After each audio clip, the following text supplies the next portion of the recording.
Estamos en Yud Gimel Amud Aleph 13a. Vamos a empezar el tercer y último capítulo de Gemara Makois.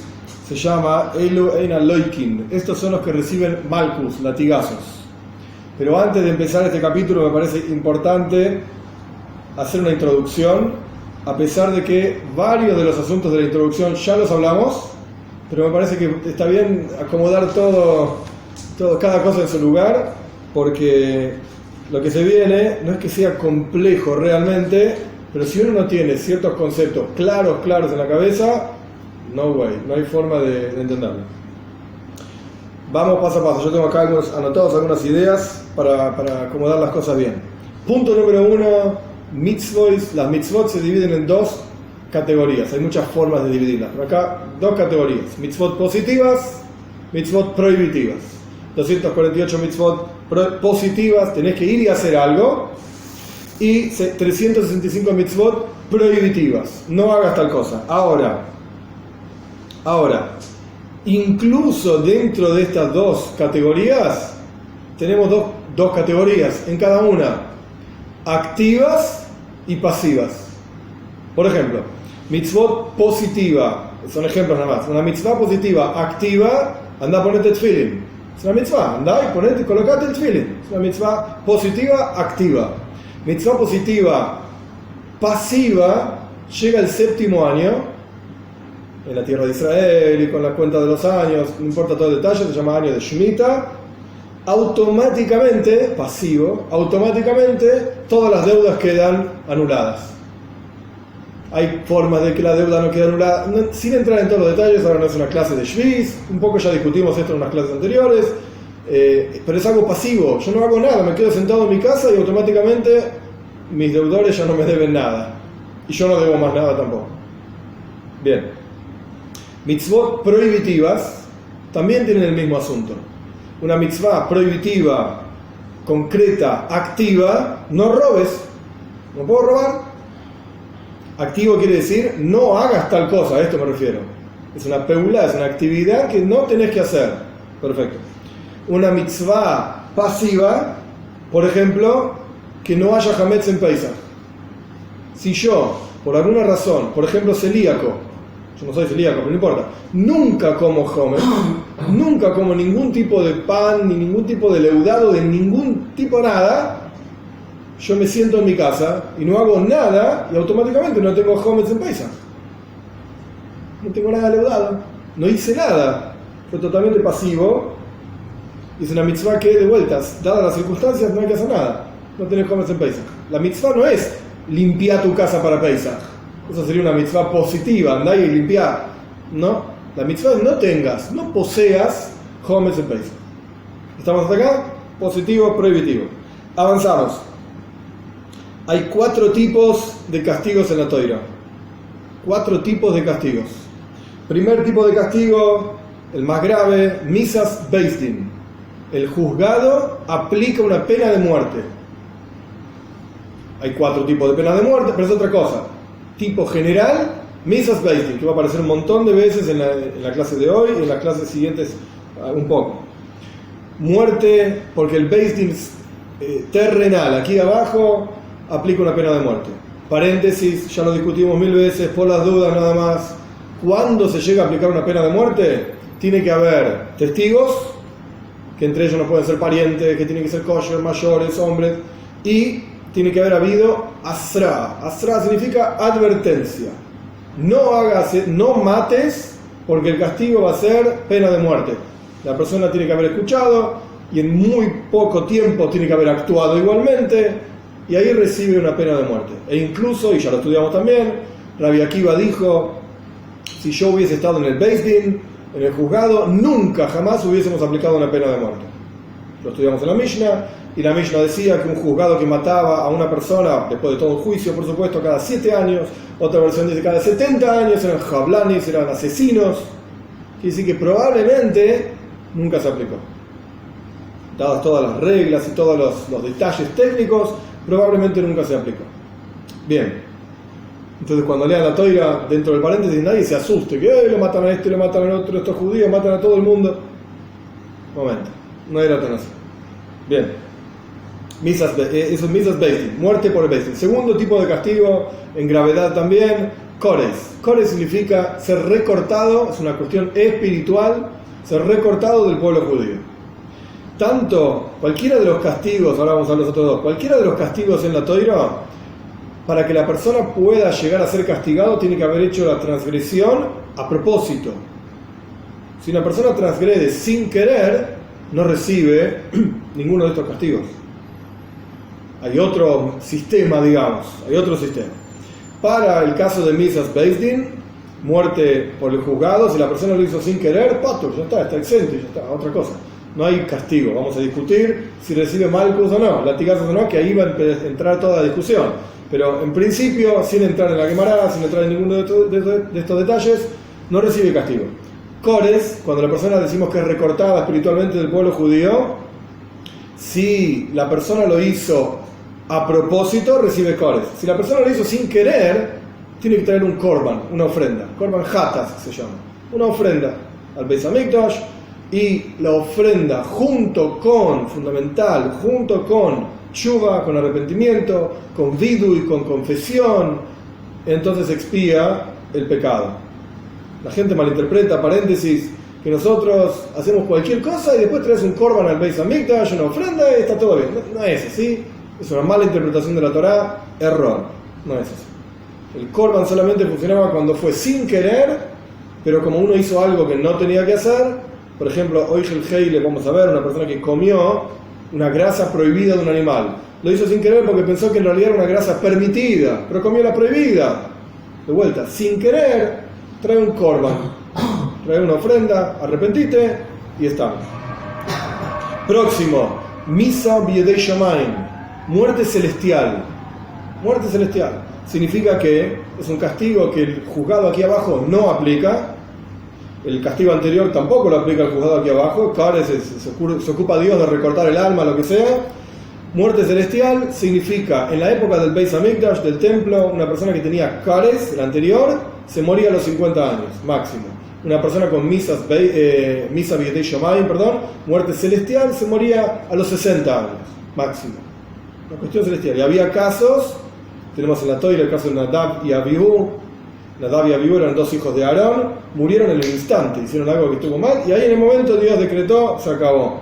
Después hay montones de explicaciones de por qué murieron, que no viene en el caso ahora, pero el punto es que vemos claramente, entre comillas, Dios los mató en ese momento. No es como un juzgado que decretó tal o cual cosa, Misa B'yedei Shamayim, Dios los mató. Punto. Y nosotros, como juzgado aquí abajo, no tenemos el calculómetro, la calculadora de cuántos años vas a vivir. No tenemos idea. Dios hace lo que se le canta, obviamente, lo que quiere. A estos dos los mató inmediatamente, al otro lo mató a los 60 años. Bueno, eso es Misa B'yedei Shamayim. Por ejemplo, un profeta que decide no publicar su profecía cuando Dios le dijo que publique su profecía, Misa B'yedei Shamayim. Dios se ocupa de él. Entonces le dice, yo, dice Dios, ¿no? Yo me voy a ocupar de él. ¿Listo? Porque obviamente nosotros juzgado, como ya dije muchas veces, en Letayan, en la Mayain Abroyois, el juez lo único que tiene es lo que ve. Yo no puedo saber que él recibió una profecía y no la dijo. Yo qué sé. ¿Cómo lo puedo juzgar? No tengo idea. Entonces, esto lo juzga Dios. Y el último de los castigos, que es el castigo principal del cual va a hablar nuestro capítulo entero, Malcus, latigazos. Latigazos, para el cual también tiene que haber testigos, tiene que haber una advertencia, no hagas esto, etc. ¿Estamos hasta acá? Bien. Próximo asunto, sí. No hay prisión. No existe la prisión en la Torá. Ojo, como castigo en la Torá no existe prisión. Paréntesis, existen casos en los cuales el Beis Din, el juzgado, podía poner a una persona en prisión. E incluso se llama Koinsimba Kipa. Kipa es una especie de cuarto de menos de 1 metro por 1 metro. Lo ponían ahí al tipo y hasta que se moría. Literal. ¿Lo podían hacer? Sí, el Beis Din puede hacer cualquier cosa. Incluso nosotros estudiamos que Shimon ben Shotach, si no me acuerdo mal, mató 80 brujas en el mismo día. Porque las juzgó y pensó que eran brujas y otra cosa. Las mató todas juntas. No se juzgan 2 muertes en un mismo día y el juzgado tiene que ayunar, y montones de condiciones que no se cumplieron. Este juzgó a estas mujeres a otra cosa el juzgado tiene la potestad, digamos, de aplicar diferentes castigos cuando ve que es necesario y es justificado. Si no, no. ¿Y a él lo podían Incluso, juzgar por lo que había Shimon hecho? Bellota, no. Como poder lo podían juzgar. No es que él fue con una espada y mató. Hubo un juicio. Y a estas mujeres se las juzgó por brujas y se las mató. Claro, pero a él lo podrían haber juzgado por no haber esperado, por No haber, sé. haber hecho más de No, porque él todo. podía decir tranquilamente, esto era necesario para que la gente se dé cuenta que lo que está pasando está mal. Tranquilamente. Tranquilamente. Existe un concepto que no lo vamos a discutir acá, porque no es el contexto de este capítulo entero que vamos a discutir, las últimas hojas, 11 hojas de la Gemore, que se llama Macas Mardus. Moiret quiere decir un rebelde, rebelde con B larga. Y Macas Mardus es, el juzgado puede decretar latigazos contra una persona por alguna cuestión que el juzgado decida que era necesario, para que la gente se dé cuenta que esa actividad está mal, a pesar de que, entre comillas, legalmente hablando, si vamos a lo que dice la Torá, el tipo no se merecía latigazos, el juzgado puede aplicar Macas Mardus. Lo puede hacer, tiene la fuerza para hacerlo. Tiene el poder, digamos, de la Torá para hacerlo. Totalmente. Ponerlo en caja. ¿Sí? ¿Sí? Exactamente Sí, eso señor. quiere decir. Sí, señor. Último asunto en la introducción, que es un tema que también va a aparecer bastante, principalmente en la clase de hoy, o sea, como fuere hasta donde lleguemos, porque la Mishnah es una Mishnah larga e importante y compleja en sí. Próximo asunto. Existe un concepto, un lav shem boy maise, una prohibición que no tiene acción. No tiene acción, lav shem boy maise.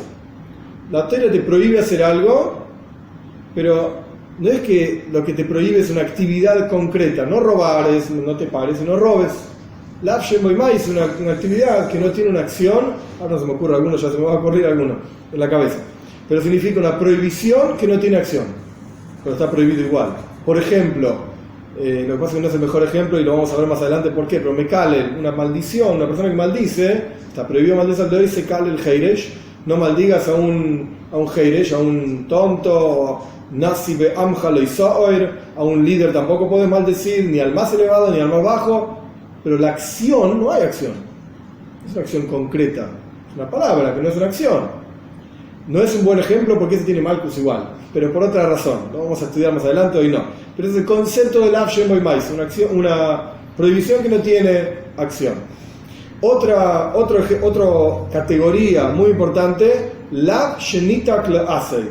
Una prohibición, no hagas esto, pero esa prohibición está unida a una mitzvah positiva en caso de que hiciste eso. Por ejemplo, hay un concepto, lo vamos a ver, hay un concepto que se llama Noizar.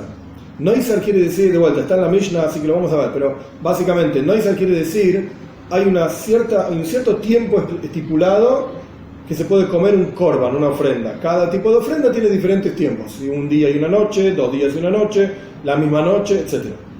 Por ejemplo, Korban Pesach, Pesach se traía una ofrenda, que hoy en día en la que hará del Seder de Pesach tenemos un recuerdo de esa ofrenda, etc. El cuello de pollo, la pata de pollo, lo que sea. El Korban Pesach debía comerse hasta la medianoche. De esa noche, del 14 de Nisan hacia el 15 de Nisan. Es una mitzvah, comerlo del 14 a la noche. Y no podés, por eso se llama Noizar, no puede sobrar nada del Korban Pesach. Por eso la gente se juntaba, en general era un cabrito que no es muy grande, pero la gente se juntaba bastantes personas para comerse cada uno por lo menos 28 o 30 gramos del cabrito. Con comer un pedacito de carne cumpliste la mitzvah, pero no puede sobrar. Entonces, en lugar de juntarse 4 personas a un cabrito, vamos a juntar 10 familias, cada uno queda un pedacito de cabrito y cumplimos la mitzvah. ¿Qué pasa si sobró? No, sobró el otro día. Viene la Torá y le dice, primero que nada, que no sobre. Sobró, quémalo. Es una mitzvah quemarlo. Estas dos mitzvot están unidas, porque vos solamente lo podés quemar si sobró. Si no sobró nada, ¿qué vas a quemar? Lav Shenita Asei. Es una prohibición pegada, unida a una mitzvah positiva. Y la última, que está vinculada con lo que vimos anteriormente también, en la introducción, Lav Shenita Nitan Lazaras Misas Beistin. Es una prohibición que está ligada a una advertencia cuyo castigo es la muerte. En la Toira hay dos tipos, esto lo hablamos también, pero es parte de la introducción importante para poner todas las cosas en el mismo lugar. En la Toira hay dos componentes fundamentales, y esto se va a discutir, de cada mitzvah, particularmente prohibitivas.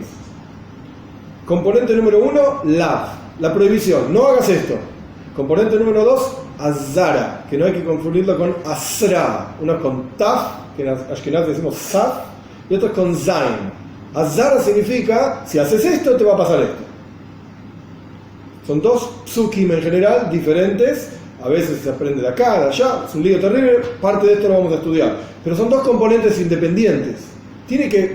Para que una persona, para que la toira te pueda castigar, tiene que haber dos componentes. Te tengo que decir que esto no lo hagas, y te tengo que decir cuál es la consecuencia si lo haces. Y entre paréntesis, en Jinuj, en educación pasa lo mismo. A un chico le tenés que decir concreto y claro, no hagas esto, y si lo haces te va a pasar tal cosa. La consecuencia está en tu buen juicio y decisión, hacerlo o no hacerlo, pero vos sabés que la consecuencia va a ser tal. Tiene que estar claro, porque si vos no le dijiste la consecuencia, el chico puede decir, bueno, yo igual, si está bueno, y después le das un castigo. ¿Pero por qué me das semejante castigo? Nunca me dijiste que este era el castigo. Entonces tiene que estar claro. Bueno, esta es la introducción. A partir de conocer estos conceptos, vamos a poder lidiar básicamente con todo el capítulo que viene, porque van a empezar a jugar constantemente con estos conceptos, hay que tenerlos claros en la cabeza. Vamos. Eilu en Aloikin, estos son aquellos que reciben Malkus, el castigo de latigazos. La Mishnah va a mencionar una serie larga de casos, pero tanto Rashi como Tosfos discuten, hay más, no son todos estos, hay más. En total, si no recuerdo mal, del Rambam son 21, pero acá no están los 21, hay más. Entonces hay un concepto clásico que se llama Tana Beshir. Tana significa como enseñó, la Mishnah enumera una serie de prohibiciones, pero no quiere decir que esas son todas, hay más. Y Rashi y Tosfos discuten por qué dejó afuera este, por qué dejó afuera el otro. Bueno, sea como fuere, hay más, pero vamos a leer los que están en la Mishnah. Eilu en Aloikin, estos son los que reciben latigazos. Abo al Ajoisoy, una persona que tiene relaciones con su hermana. Y al Ajois Oviv, con su tía, hermana de su papá. Una persona que tiene relaciones con su tía. Y al Ajois Imoy, o que tiene relaciones con su tía, hermana de su mamá. Y al Ajois Ishtoy, y o una persona que tiene relaciones con la hermana de su esposa, o sea, la cuñada, la hermana de mi esposa. Paréntesis, una cuestión que me olvidé de aclarar. Todas las prohibiciones que aparecen acá, el castigo esencial que la Toira provee no es Malkus, no es latigazos, es Kares, es ser recortado del pueblo judío. Y esto justamente, lo vamos a ver en la Gemara, lo que la Mishnah quiere, según Rashi, etcétera, lo que la Mishnah quiere enseñar. ¿Qué pasa si estamos hablando en teoría? Todo esto es teoría, ¿okay? Nunca mezclen una cosa con la otra, es teoría. Acabamos de aprender que una persona que tiene relaciones con su hermana recibe Kares, ese es el castigo. Y si fue sin querer, hay que pensar cómo fue sin querer, no importa. No dice que está la que muere, el tipo se cayó de un armario y se encontró con la hermana. ¿Qué va a hacer? O sea, que no sabía. No sabía, yo qué sé. Jacob no sabía que estaba con Lea, pensé que era Rogel, yo qué sé. Bueno, no sabía, no importa. Era la hermana al final. Fue sin querer, trae un korban, una ofrenda, como ya expliqué en la introducción. Pero el punto es, lo encontraron al tipo teniendo relaciones con su hermana y le dijeron, ojo, los testigos, no tengas relaciones con tu hermana porque el castigo es Malkus. El castigo no es Malkus, perdón, el castigo es Kares. El verdadero castigo es espiritual, ser recortado del pueblo judío, sea lo que fuere que quiere decir, no importa. Pero los testigos, medio burros o lo que sea, dijeron, el castigo es latigazos. La pregunta es, ¿le damos latigazos al tipo o no? Estuvo mal lo que le dijeron. La advertencia, Asra, estuvo mal. Se equivocaron. ¿Le damos los latigazos o no? Van a aparecer dos opiniones, uno que sí, uno que no. Pero bueno, esto es lo que la Mishnah nos está enseñando. El tipo tuvo relaciones con su hermana, recibe Malkus. ¿Qué Malkus? Si la Toira dice que es Kares. Bueno, porque le advirtieron Malkus. Estos son todos los casos que estamos estudiando, van a ser de ese estilo. Yo no lo aclaré anteriormente, pero valga la aclaración. Ve a Leishes Ojib, un tipo que tuvo relaciones con la esposa de su hermano, su cuñada también, la esposa de su hermano. Ve al Leishes Aji Oviv, con la esposa de su tío, el hermano de su papá, o sea, mi tía, pero política, el hermano de su papá, la esposa del hermano de su papá. Ve al Nida, ve a la Nida, y una persona que tuvo relaciones con una mujer, Nida. Nida, la traducción literal de la palabra Nida es todo un mundo, y hay todo un tratado talmúdico que se llama Nidas, que ahora no es todo el maíz, pero Nida significa, traducción literal, apartada. Antiguamente, cuando la mujer estaba con el periodo, solían incluso vivir en otras casas. Por eso Nida, menude, que significa como excomulgado. Nidui es excomulgación. Nida es una mujer que está apartada. ¿Por qué estaba apartada? Porque una mujer en el periodo impurifica todo lo que tiene a su alrededor. Hoy en día vivimos todos impuros igual, así que nadie le presta atención a esto. Nadie. Pero antiguamente, en la época del templo, no se podía participar de ciertos rituales en el templo si estabas impuro. La mujer Nida vivía en otro lado. Por eso se llama Nida. Pero dentro de las casas, las familias ortodoxas, ¿sí respetan o no? ¿No se hace más? No mezclemos tantos. Una cosa son leyes de pureza e impureza. Tahara, pureza, Tuma, impureza. Una mujer Nida se sienta en esta silla, la silla está impura. Ahora vengo yo, que nunca puedo estar Nida porque soy un hombre. Me siento en esta silla, yo estoy impuro ahora. ¿Qué quiere decir esto? Que no puedo ir al templo, no puedo entrar al templo, no puedo llevar un korban, comer, si fuese un kohen no puedo comer del korban, de la ofrenda, etc. Este asunto dentro de las leyes de Nida, hoy en día a nadie le importa. Nadie se presta atención, che, tu mujer se sentó en esta silla, yo no me siento ni loco ahí. Nadie presta atención a esto. Ahora, hay otra prohibición al respecto de una mujer Nida, que es tener relaciones. Ni ella puede tener relaciones con un hombre, ni el hombre puede tener relaciones con ella. Las dos tienen prohibido. Esto se cuida a rajatabla, sin duda. Pero no que se le diga a la mujer cuando está en el periodo, querida, andate a la casa de verano que tenemos en no sé dónde y volvé cuando estés lista. No, pero yo pensé que sí se sentaba en otra silla, así dormía en otra cama. No señor. Para nada. Es extremadamente largo y ahora no es el momento para todas las leyes de Nida. Hay ciertas cosas que son cuidadas, pero no en la casa, digo, en el día a día, cuando la mujer está Nida, pero no por una cuestión de pureza o impureza, sino que principalmente el yesoid, el fundamento, el núcleo de todos los cuidados que hay. Por ejemplo, no se le da algo en la mano, cuando uno come en la misma mesa no se comen del mismo plato, no se comparten ciertas cosas, etcétera, no se duerme en la misma cama. Todo esto no por pureza o impureza, sino porque no vaya a ser que tengas relaciones. En resumen, cercanía, claro. En resumen, ¿sí? Entre marido y mujer, no, es común tener relaciones. Somos marido y mujer, ¿qué problema hay? ¿Por qué no? Pero cuando está Nida, no se puede. Acabo de explicar, la Torá lo prohíbe. Pero uno ya está, qué sé yo, están acostumbrados, vivimos juntos. Yo qué sé, estamos en la misma cama, te diste vuelta acá para acá, te diste vuelta para allá, un beso de acá, un beso de allá, terminan teniendo relaciones. Entonces, dormir en una cama diferente.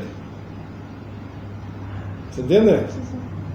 De vuelta, no por pureza o impureza, porque la cosa puede llevar a tener relaciones en un momento que está prohibido.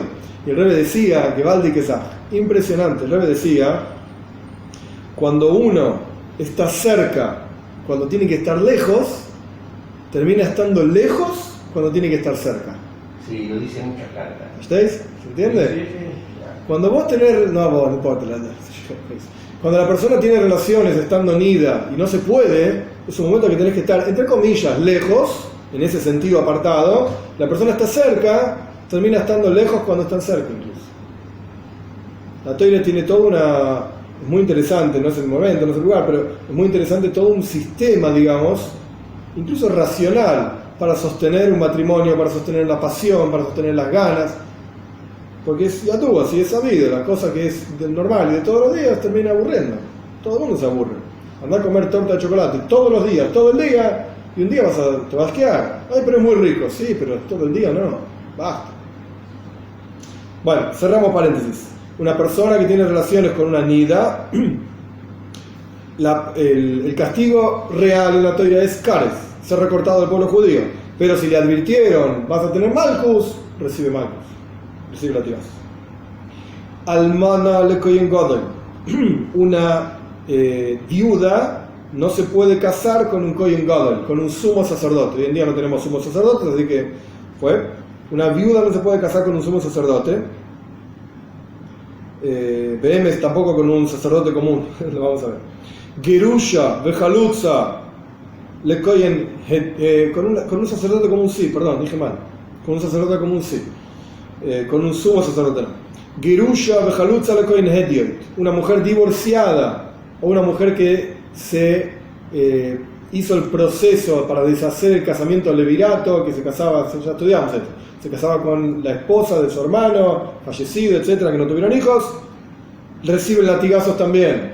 Paréntesis, esto lo discuten Rashi y Toysfeld, pero el PM la explicación es bien simple. Jalutza es una prohibición rabínica para un kohen, para un sacerdote, casarse con una mujer que hizo jalitza. Es una prohibición rabínica, porque es muy parecido a una gerusha, a una divorciada, que es una prohibición bíblica. Bien. Mamzeres, esto es terrible. Mamzeres literalmente significa bastarda, esa es la traducción. Pero el concepto de bastardo en la Torá es un chico o una chica que nacen de una relación prohibida. O sea, por ejemplo, una mujer que estaba casada con un hombre y esa mujer tuvo relaciones con otro hombre, o sea, extramatrimonial, y tuvieron un hijo. Eso se llama mamzer. Es terrible, súper grave. Por todas las generaciones van a ser mamzerim, sus hijos y los hijos de sus hijos. Es grave y es terrible. Una mujer así, mamzeres. Un Nesina. Nesina es algo que hoy en día no existe. Nesina es un grupo de gente, Givoinim se llamaban, que Moshe Rabbeinu los apartó a estos personajes, y después otra historia con Yoshua bin Nun, no Moshe Rabbeinu, Yoshua bin Nun. Es una historia en el Tanaj, cuando Bekitzur, en resumen, cuando el pueblo judío entra a la tierra de Israel, tenían una mitzvah de acabar y destruir, y están en Yoshua, los vestidos rasposos, venimos de lejos, armaron toda una simulación terrible, que mintieron, por supuesto, que venían de lejos y venían a hacer un pacto con el pueblo judío porque se sentían muy mal y querían ser judíos, y BMs en realidad venían de acá a la vuelta, básicamente. Y se enteraron enseguida. Sí, y había que erradicarlos. Bueno, Yoshua, por la mentira esta, como le juraron, las tribus juraron que no los iban a erradicar, entonces ahora no los podían matar. Hay toda una discusión talmúdica, incluso si los podían matar porque el juramento fue falso, fue mal hecho, fue equivocado. Bueno, más allá de toda la discusión, Yoshua los apartó para ser aguateros. Claro, los aguateros, sí. Los aguateros. Entonces se los llama Nesinim. Nesinim viene del verbo las es que decir dar.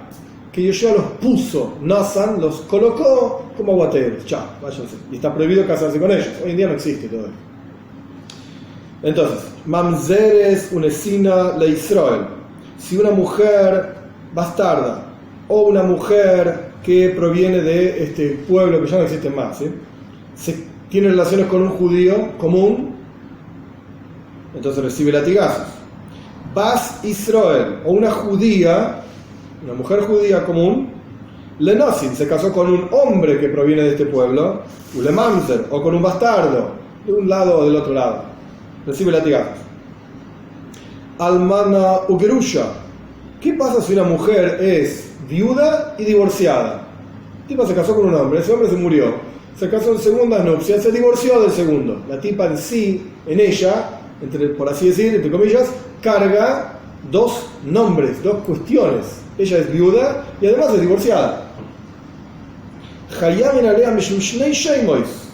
Traducción literal, se es culpable por ella por dos nombres. Esa es la traducción literal, pero se refiere que acá hay dos mitzvos. Si esta mujer se casa con un Kohen Gadol, con el sumo sacerdote no puede casarse con una viuda y no puede casarse con una divorciada. Pero esta mujer es en ella misma a la vez las dos cosas. Entonces recibe dos latigazos. Dos juegos de latigazos. Que vamos a ver más adelante cuántos son los latigazos, etcétera. Hoy no. Seguimos. Gerusha Bejalutza. ¿Qué pasa si esta mujer es divorciada? También la misma mujer, en dos etapas de su vida, le pasaron dos cuestiones, divorciada, Y además se casó con un tipo, no tuvo hijos con ese tipo, y el tipo se murió, y el tipo tiene un hermano. Y ella no se quería casar con el hermano, sacaron el zapato, hicieron todo un procedimiento jalitza, pero esta mujer, de vuelta, sobre ella carga dos nombres de Gerusha, divorciada, y jalutza. No sé cómo se diría en castellano. Divorciada de casamiento levirato, o lo que sea. Renunciada de repudiada y repudiada. ¿No repudiada? No, repudiadora no. se llamó repudiante. Sí, yo qué sé, no importa. Bueno. La traducción literal de jalutza es que le quitaron el zapato. Ella le quitó al hombre el zapato. Bueno, acá hay solamente un asunto. En el caso de un Kohen Gadol o un Kohen común, como la verdadera prohibición bíblica para el Kohen, para el sacerdote, es Gerusha, una mujer divorciada, y Jalutza es una prohibición rabínica. Entonces, ¿cuántos juegos de latigazo le vas a aplicar? Uno. Porque a pesar de que también es Jalutza, pero no hay latigazos en este sentido bíblicos. ¿Estamos? Bien. Weiter, seguimos adelante. Esta Mishnah es interesante porque es una especie de paseo por montones de lugares en la Torá. Hatomei, una persona impura. Hay montones de tipos de impureza diferentes en la Torá. No son todos iguales. El nombre es el mismo, Tuma. Estás impuro. Pero hay montones diferentes. Hoy en día estamos todos impuros igual. La gente, excepto los koyanim, la gente no es cuidadosa con esto. No conozco a nadie. Quizás algún meyugen en Yerushalayim, mira Koidesh, está ahí, yo qué sé. Pero el resto de la gente común y corriente, incluso los grandes tzadikim, qué sé yo, no somos cuidadosos con estas cosas. Yo no soy tzadik, no son cuidadosos con estas cosas. El tipo más común de impureza se llama Tumas Meis, impureza de muerto, que ocurre por estar en un cuarto con un muerto, o ocurre por haber tocado a un muerto, haber caminado por arriba de una tumba, etc. Los únicos que son cuidadosos con esto hoy en día son los koyanim, los que tienen la tradición que descienden de koyanim. El resto de la gente no es cuidadosa con esto. Pero hay, de vuelta, diferentes tipos de tuma. Acá no viene al detalle qué tipo de tuma es. Un tipo impuro no puede entrar al templo y tampoco puede comer en Yerushalayim aquello que fue ofrendado en el templo para ser comido dentro de la ciudad de Yerushalayim. Entonces, Tomesh Ojales Akoidesh, una persona impura que comió parte de un korban. Hoy no tenemos templo, no tenemos korbanes, no importa, estamos aprendiendo sobre los personajes que reciben castigo de Kares, que también reciben Malkus, latigazos. Un tipo impuro que comió algo que es Koidesh, algo que pertenecía a un korban, a una ofrenda. Ve'abo el Amikdash Tomei, y una persona que entró al templo impuro. Si él estaba impuro y entró al templo, recibe Kares también. Bueno, Shvuah es un día terrible. Paréntesis, esto sí se aplica hoy. La gente lo sabe, pero de burrada nada más. La gente va en Yerushalayim, mira Koidesh, al Kotel. Koisel Amarovi, perfecto. El Koisel y toda la explanada de la pared, digamos, donde la gente reza, etcétera, etcétera, es la parte de afuera. Es del lado de afuera de lo que es el templo. Para el otro lado del Kotel, que está toda la parte árabe, digamos, el otro lado del Kotel es la parte de adentro del templo. Ahí un yehudí no puede estar. ¿Por qué no? Porque estamos impuros, estamos todos impuros. Lo que dice acá, Aboel Amikdash Tomei. Para entrar ahí tenés que purificarte primero. Más allá de toda la discusión de si se puede estar ahí porque es una mezquita, no es una mezquita. Sí es una mezquita, pero me refiero, hacen idolatría, no hacen idolatría. El Psak Din, la halajá es que los árabes no son idólatras. El Rambam dice que los católicos sí son idólatras, los cristianos son idólatras, qué sé yo. Es una discusión. El Yohanan Aruch dice que Shituf significa sociedad, que dicen que Dios tiene un socio.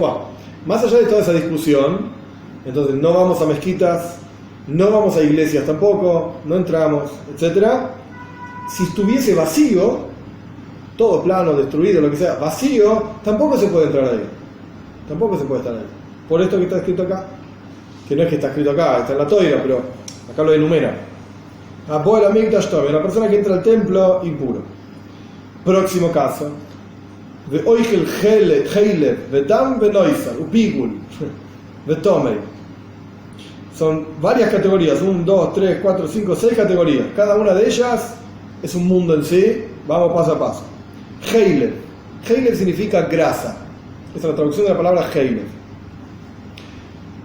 Cuando se degolla un animal, vaca, oveja, etc., hay varias grasas que la Torá las identifica una por una, que está prohibido comerlas. Más allá de si vamos a comer grasa o no, no es acá la discusión si es sano, si no es sano. Ese no es el problema. Incluso si uno lo derrite y quiere cocinar papas fritas en grasa, no sé, no estamos acá discutiendo nutrición. Una realidad, el tipo agarró un pedazo de grasa y se lo comió. Horrible, pero esto es lo que hizo. Hay grasas que se pueden comer, se llaman shuman. Shuman, eso se puede comer. Y otras que no se pueden comer se llaman heilev. Parte del proceso posterior a la shchita, al degollado, se llama nikur. Nikur significa sacar todas las partes que están prohibidas del animal. Se terminan vendiendo, yo que sé, se le da a otro y ya está. Pero no se pueden consumir. Entonces una persona que comió heilev recibe kares. Si lo hizo sin querer, lleva un korban, una ofrenda. Si le dijeron, hey, no comas heilev que recibís malkus, esto es lo que estamos estudiando, recibe malkus, recibe latigazos. Dam, la Torá prohíbe varias veces, no recuerdo el número, pero son como 5 o 6 veces, comer sangre. El Rambam dice, Maimónides dice, fue muy criticado por esto, que la Torá prohíbe comer sangre, porque los pueblos en donde vivíamos, los pueblos de Canaán donde vivíamos, es lo que hacían, y los pueblos de Mitzrayim también, vivían comiendo sangre, ofrendando sangre a sus dioses. Entonces la Torá prohíbe comer sangre para que no seas parecido a los pueblos que estaban ahí alrededor. Sea como fuere, la Torá prohíbe comer sangre. Noizar. Noizar es el mismo concepto que yo dije antes, mejor dicho, es el concepto que yo dije antes. Cada korban, cada ofrenda se podía comer, las que se comían, porque el korban oila no se comía, el holocausto se llama, no se comía. Nada, se me vino a la cabeza. La gente suele llamar a toda la terrible destrucción de la Segunda Guerra con los 6 millones de Yehudim, etc., lo suele llamar holocausto. Pero en realidad es un nombre muy feo y muy malo. No sé de dónde salió, pero muy malo para ponérselo, porque holocausto, el concepto de holocausto es algo que se eleva totalmente en el fuego. Y esto hace referencia directa a los hornos, etc. Horrible. En hebreo se le suele llamar Shoah. Shoah quiere decir desolación, destrucción, algo así. Ese es el contenido conceptual de la palabra. Pero Shoah es específica la palabra, se usa exclusivamente. Sí, hoy en día. Se habla de la Shoah. Sí, es eso. Exactamente. Si se está reemplazando en todo el mundo yehudí, en todo el mundo cercano al mundo yehudí, hay un rechazo del término holocausto, pero fue por el 48. Es chocante. Y se reemplaza por Shoah. Sí. Pero aparte porque tampoco se quiere mencionar el término genocidio, porque hubo muchos genocidios. Sí. Entonces no quiere ponerse en un mismo paquete con el resto. Sí. Shoah es específico. Sí. Bueno, todo esto salió por Noizar, porque Noizar, yo estaba explicando que la mayoría de las ofrendas se comía alguna parte de la ofrenda, pero había ofrendas que no se comía nada. Por ejemplo, la ofrenda que dice así, está bien el nombre, holocausto, porque se elevaba en el fuego. El korban oila, correcto. Bueno, Noizar significa entonces de una ofrenda que se podía comer, por ejemplo, por un día y una noche, sobró, alguien no se lo comió, se equivocaron, etc. Si alguien fue y comió tras el tiempo estipulado que se podía comer esa ofrenda, recibe kares. Si le dijeron no comas porque te van a dar malkus, bueno, esto se aplica a todo lo que vimos antes. Pigul es otra categoría gigante en la Torá. Pigul, literalmente el concepto, la traducción de la palabra es algo asqueroso, abominable. ¿Qué quiere decir esto? Pigul es así, Chutz lismane y Chutz limekoimo. Esto lo va a discutir la Gemore. Hay 2 tipos de Pigul. Pigul es fuera de tiempo, ahora explico, fuera de tiempo o fuera de lugar. ¿Qué significa esto? Venía una persona al Beis Hamikdash, al templo, y compraba ahí o le traía al Kohen un animal para hacer una ofrenda X, que esa ofrenda se podía comer, por ejemplo, un korban toida. Toida es un korban de agradecimiento. El tipo, no sé, salió de la cárcel, entonces tenía que tener una ofrenda para agradecer a Dios que salió de la cárcel. Esa ofrenda se puede comer por un día y una noche. Perfecto. Entonces, el Kohen, cuando estaba degollando este animal, pensó, lo voy a comer dentro de 3 días. Porque tengo tanta carne en la heladera que me sobra más. Sí, lo como dentro de 3 días, mientras degollaba. Eso se llama pigul. Hutz Lizmanoi. El tipo pensó, el Kohen pensó, mientras estaba actuando sobre este korban, sobre esta ofrenda, que lo iba a comer fuera del tiempo estipulado para comerlo. O, mejor dicho, otra opción, Hutz Limkoimoi. Cada korban tenía un espacio a donde se podía comer ese korban, esa ofrenda. Si el Kohen, mientras estaba degollando, pensó que lo va a comer en un lugar donde está prohibido comer ese korban, también se llama pigul. El único que sabía que era pigul era el Kohen, era el tipo que estaba ahí degollando, porque él sabe lo que estaba pensando, nadie más. La Terebe escribe en el Tanya que esto probablemente nunca pasó. Ay, entonces ¿para qué lo estudiás? Esto es la voluntad de ayer. Esto ya lo hablamos también en las primeras clases. Bueno, entonces la persona que come pigul recibe malcus, latigazos. Tomei, una persona que come alguna parte de un korban, de una ofrenda que está impura. ¿Se impurificó? Porque alguien muerto se murió en el momento en el Beis Hamikdash o lo que sea. ¿Se impurificó? Pasó una lagartija. Sí, yo qué sé, se impurificó. El que lo come recibe malcus, si le advirtieron, etc., como ya expliqué. Próxima categoría, muy interesante. Beashoichet umaile bachutz.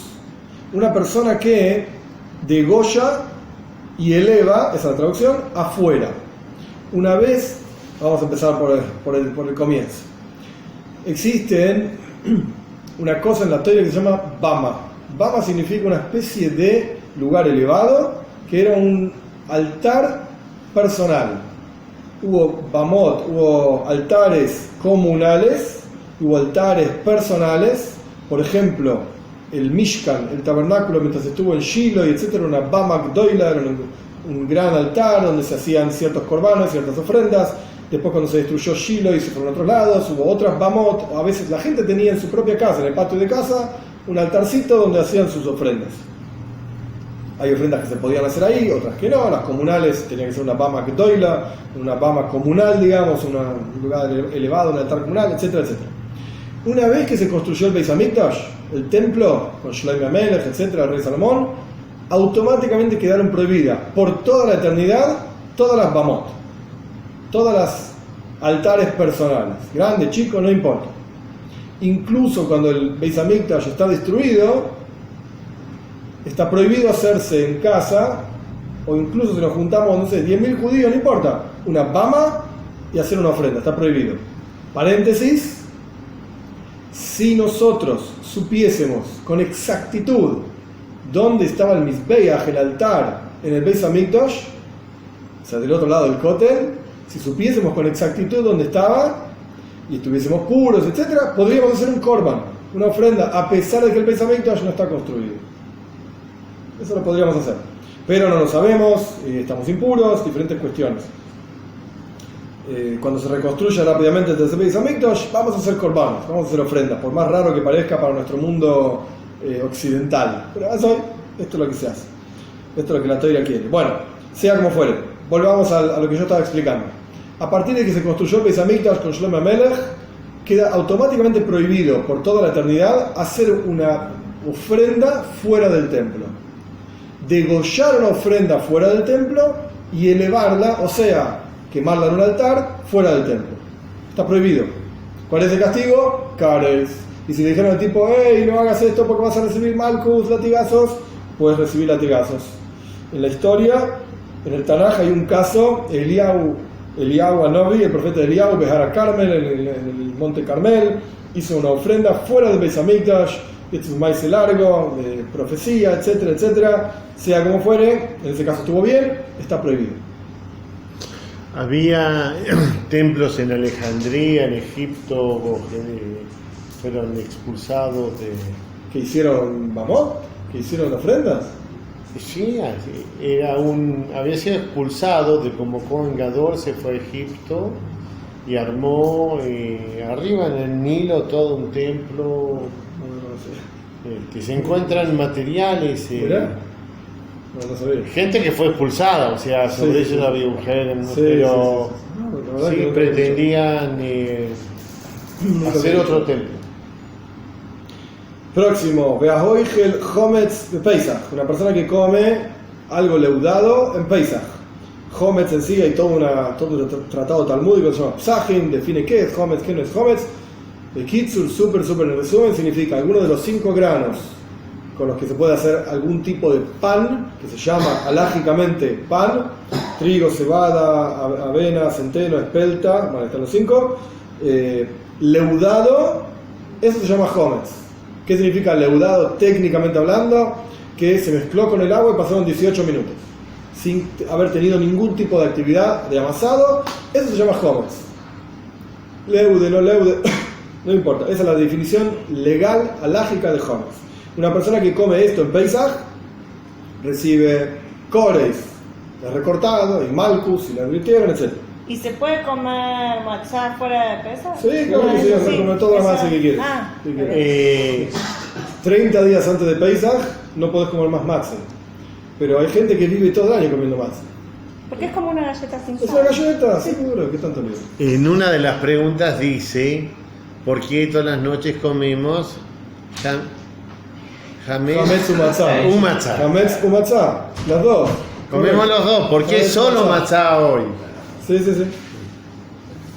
Alayla de culo y matzah, todo matzah, correcto. Via oichel, via oise, melaja, beyema kipurim. Una persona que come o que hace algún trabajo de los prohibidos en la Torah en Yom Kippur. Próximo, recibe kares, bueno, son todos iguales. Via mefatem es hashemen. Una persona que, mefatem es una palabra rara. Pitum significa como preparación. Una persona que prepara shemen amishcha, el aceite de unción, que en realidad se preparó una sola vez en toda la historia del pueblo judío, Moshe Rabbeinu. Y hasta el día de hoy está ese aceite, está escondido abajo del Beis Hamikdash con el Aron y con diferentes cosas, un tzintzenes amar, ¿cómo se llama? Una vasija con man. Bueno, no importa, más allá de todo el detalle, la Torah explica claramente cómo hay que preparar ese aceite para inaugurar en la época de Moshe Rabbeinu el Mishkan, el tabernáculo, etc. Una persona que prepara ese aceite hoy en día, Kares. Vean, Mefate Mesaquetoires, una persona que prepara el incienso, que esto sí se preparaba año tras año en el Beis Hamikdash, en el templo. Una persona que prepara el ketoires, el incienso, como está descrito en la Torah, recibe Kares. Y Malkus, y lo advirtieron, etc. Veasach Beshemen Amishcha, una persona que se unge con el aceite de unción que preparó Moshe Rabbeinu, también el mismo castigo. Vea Oichel Neveiles Utreifeis, Shekatzim Uremasim, una persona que come, esto hay que detenerse un poquitito en cada una de estas categorías. Una persona que come, 2 puntos. Neveila significa un animal que se murió solo. Una vaca se murió en el campo, no se puede comer, se llama Neveila.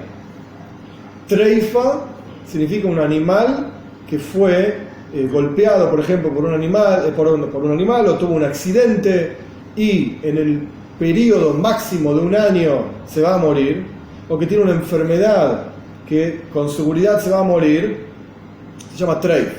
Hoy en día, paréntesis, la gente suele llamar a cualquier comida que no es kosher treif. La torta treif. La torta no pasa nunca treif. Es una cosa loca. Nada, la gente lo llama así, no pasa nada. Pero es que en Yiddish el no kosher es treif. Treif, toda cosa treif, correcto. Pero en sí, técnicamente hablando, treif significa un animal que se va a morir en algún momento. Y en turco taref. Taref, es la misma idea. Shekatzim o Rematzim. Shekatzim o Rematzim son insectos, animales, pequeños animalitos e insectos, no se pueden comer. Próximo. Para Ojal Tevel, una persona que comió Tevel. ¿Qué significa Tevel? Vamos a terminar la misión, nos falta poco. Tevel significa producto del campo, por ejemplo trigo, es un ejemplo nada más, que no le fueron quitadas todas las donaciones que corresponden. Truma, Maiser Rishon, Maiser Sheini, Maiser Oni, lo que sea, eso se llama Tevel, no se puede comer. Era un burro de un rabino. De Rabbi Pinchas Ben Yoel. Sí, no. Rabbi Pinchas Ben Yoel, no quería comer Tevel, correcto. Maiser Rabbi Pinchas Ben Yoel.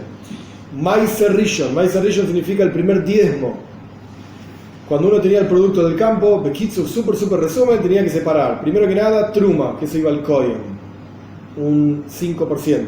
No, sí. 50 o 60 aparte, 2%. ¿2% o 5%? 50 aba aparte. Ah, ok, se me cruzaron los cables. Okay. 2%. Bueno, 2%, correcto. Después Maizer Rishon es un 10%, eso iba al Levi. Pero el Levi no podía comer este Maizer Rishon así como estaba. Él tenía que separar Truma, se llama Trumas Maizer, y dársela a un Kohen. Entonces, una persona que come Tevel, o sea, no le separaron ninguna de las donaciones, o un Levi, o una persona que come Maizer Rishon, Sheloinit la Trumasa, que no le fue quitada la Trumá. Maizer Sheini, o una persona que come fuera de Jerusalén, el segundo diezmo, que era un 10%, que había que llevárselo a Jerusalén y comerlo ahí. Esto ya lo hablamos también cuando hablamos del árbol que va para acá, para allá, etc. Próximo caso. Vehektesh Sheloi Nifdu. Y Hektesh significa un producto, puede ser trigo, puede ser otra cosa, que yo dije, esto es una donación para el Beis Hamikdash, para el templo, que después el templo lo vende y con el dinero, o sea, arreglan las paredes o lo que sea. Eso se llama Hektesh. Cuando el templo lo vendía, porque ¿qué pasa? Yo doné 1 tonelada de manzanas al Beis Hamikdash.